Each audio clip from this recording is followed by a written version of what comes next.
to LiveCycle 101. This is part 5, and we're going to talk about adding a table to your form. So a couple things before we get to that I'd failed to mention in the last video. One is this signature field. I didn't really go into explaining what that does. So digital forms allow for digital signatures, and that's one of the more modern features of LiveCycle forms. And when you add a signature field to a form, there is a couple of tabs here underneath the Object tab that allow for some customization of that signature. By default, this lock fields after signing is turned on. So what that basically does is once this digital signature is applied by the user, they won't be allowed to add any more to any of the fields that are editable or that are form fields. Now you don't have to have that locked. By default it is locked. You can have it unlocked. Or another thing you can do is you can lock just certain fields in the document and allow others to be changed. But in order to do that, you have to create a collection of items. We'll call this test, and the test collection, modify it. You can come in here and select everything, or you can select just individual items that you want to not be locked after signing. But for the most part, I just leave signature locking off unless this is some kind of official document that needs some sort of verification or certificate that it hasn't been changed or altered.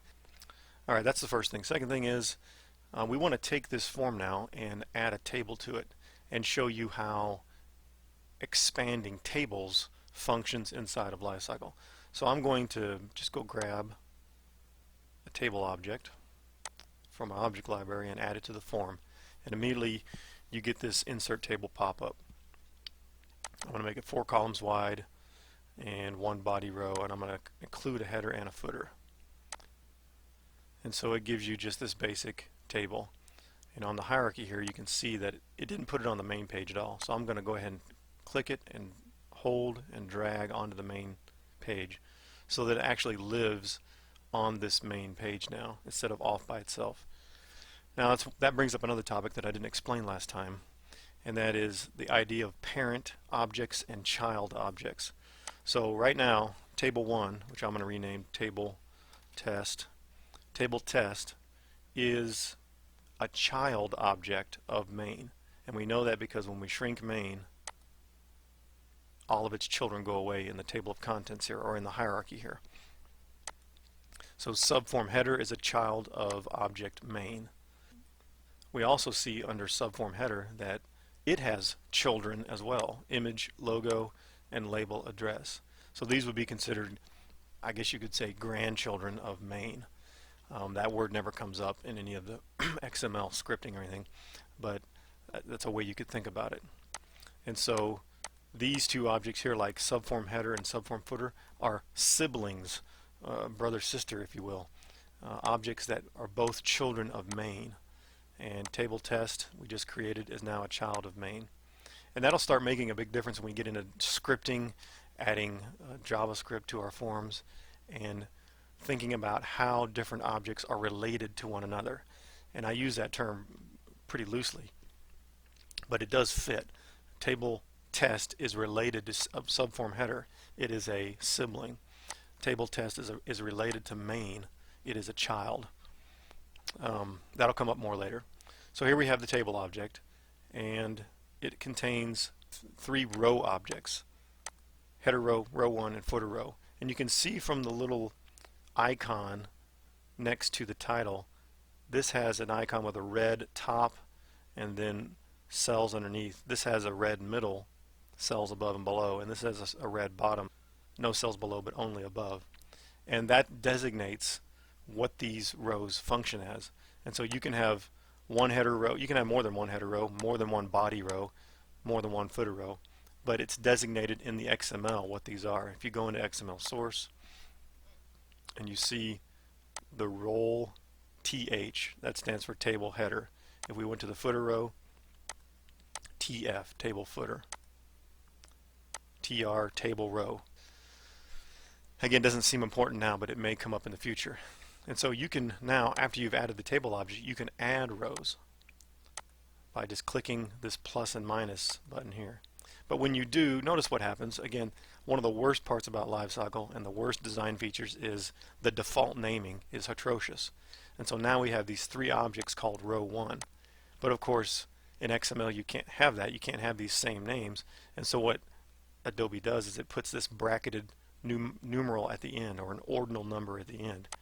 So when I add rows like this, I like to immediately go in and change those names like this. Now if we'd have done that from the beginning, if we'd have used the insert table wizard and said give me 3 rows, it would have named them correctly. So let me just demonstrate that. I'm going to delete this. Go back to table. Here it comes. Now if I put 3 body rows like that and leave everything else the same, now row 1, row 2, row 3 is there. But when you try to add a row, it doesn't call that row 4, it calls it row 3. So just bad design, but hasn't changed in the 6 versions of LiveCycle and AEM I've used. So I doubt it's going to change anytime soon. Alright, table test. Add it back to the main page, and here we go. Alright, so the first thing you're going to want to do when you get a table is you want to size it correctly. Now I'm going to go ahead and remove rows 2 and 3 because I don't want them. I'm going to size this, and I'm going to click on this top part here, column, and I'm going to change that to the width of 0.25. And let me change that to 0.5 instead. And then these, I'm going to go 2 inches, 1 inch. Let's go 1.5.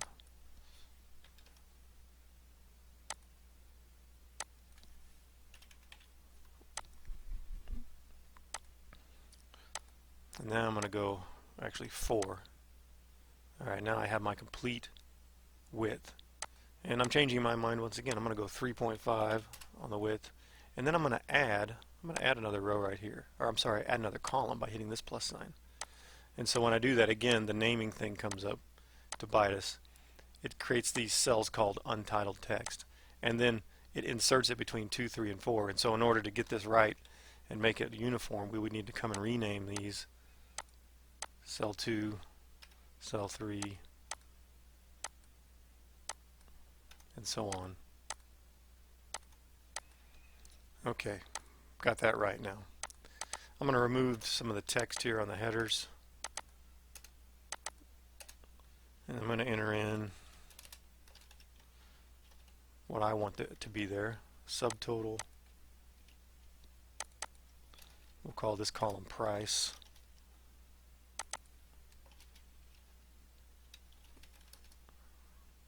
Call that description. I'll make this quantity. And I want to center that. You see how also I added that column, and so these are all centered by default. This one isn't. Just another little snafu, another little gotcha. And I'm going to get rid of some of this stuff here. I'll call this total. Complete that. And so what we have is the makings of sort of an invoice type table, where we have a column quantity, place for description, place for price, place for total. But by default, when you add a table from the object library, all the cells are purely text objects, meaning text boxes. They're not fields at all. And so in order to make them into fields, you have to change them one by one. So I'm going to change that to a text field. I'm going to change that to a numeric field, and this one as well. And then I'm going to change this total field to a numeric field. This quantity field is going to be a numeric field. And then I'm going to change this to a button. And you'll find out why later. And also this one here, a button. We're going to use that to script some things to make this table dynamic. Alright, and then these cells here I'm just going to merge by highlighting them all, right-clicking and going to merge. And that's basically the setup I want. So now let me drag this up into my hierarchy and make it replace the paragraph object by getting rid of that. So it's in a page that's flowed, and it's sitting as a child of that page. We do have some positioned items, header and footer, that will move based on how many rows we have in our test table, and you'll see that happen when we preview it in a minute. Now let's talk about some of the fields here. Let's get some default values. So I'm going to highlight this quantity cell 2, and I'm going to make a default value of 1. This is an invoice, and so that's the minimal amount. And on description, I'm going to have a default value of nothing, but I want to left justify. So I'm going to do that. I'm also going to left justify the description field.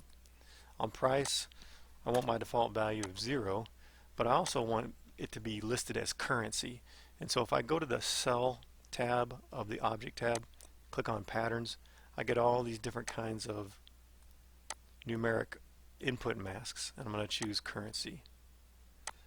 And of course, if your locale is different than the USA, you can choose your locale. Let's say, for example, United Kingdom, and all of a sudden the currency symbol is updated with the pound sign.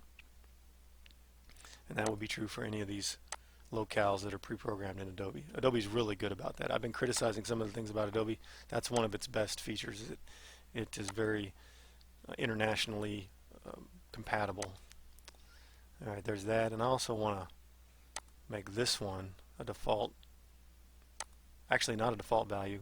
I want to make this read-only calculated, because I don't want somebody to do the math. I want to do the math I want the form to do the math, and I don't want that to be overridden. And the same thing for my total field, calculated read-only.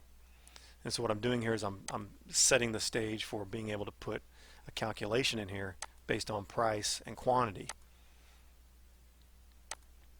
And I'll set the currency pattern on these as well.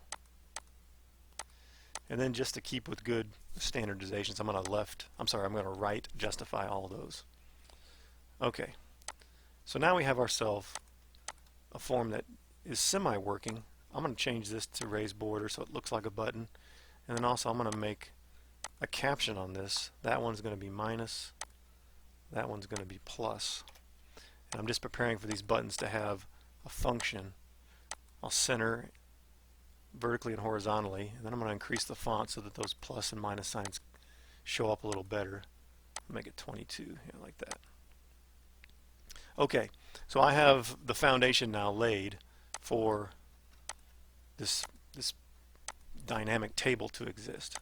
But I want to do one more thing. I want to make the row object, the body row object, give it the ability to expand or to repeat. And that's done in the Object tab on the Binding subtab. This repeat row for each data item. It's a little confusing. It has a lot to do with data binding, and we're not doing that in these beginner level courses. But if we turn this on and give it a minimum count of 1 and an initial count of, let's say, 5, what that's saying is we can never go below 1 on this row. So if this minus button is programmed to delete the row, it'll never delete the last row. And then also our initial count, meaning when we first render the form, there'll be 5 of these body rows. All right, let's see that work.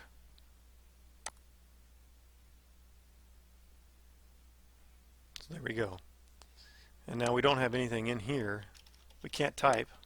See how there's blue fields where you can type? We'll put $10, $100 there, $20 there. We could change this to 12, to 11, to 1, to 14, 51. We can do all that on these blue fields, but we can do nothing inside these calculated fields. All right. So now let's go in there and let's make some mathematical equations happen. This is going to require us to using the script editor. The script editor is a window that will normally appear at the top of your GUI, and it can be hidden and made visible by doing this. I don't like it up here. I like to use 2 monitors and have that on the second monitor, but for the sake of the video, I can't show that. So remember, we set these values as calculated read-only, and what that does is that tells LiveCycle, or tells Adobe as this form is being rendered, to use whatever equations in the calculate event, which is the event here. So these are all the events that this particular field has, and in the calculate event I'm going to add a script that basically says multiply cell 2 by cell 4 to give me my total, my calculated total. And I'm going to use the FormCalc language. We have a choice. We have FormCalc and JavaScript. I'll get into JavaScript later. Right now we're going to use FormCalc, and it's really simple script. It only requires the cell 2 star for times or multiplication, cell 4. That's it. That's all it is. Very simple equation.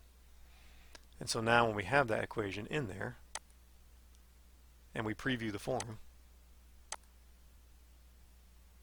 we start getting these subtotals.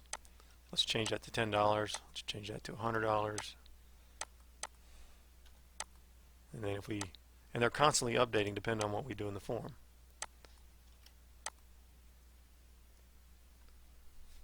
Very simple, very useful if you have some kind of invoice form you want to create, or some kind of form with a calculating table. So that's the simplest form. I'm going to close this video off now, showing you just that, and in the next video we'll talk about the adding up all the subtotals and also programming the buttons to add and subtract lines or add and subtract rows in the form.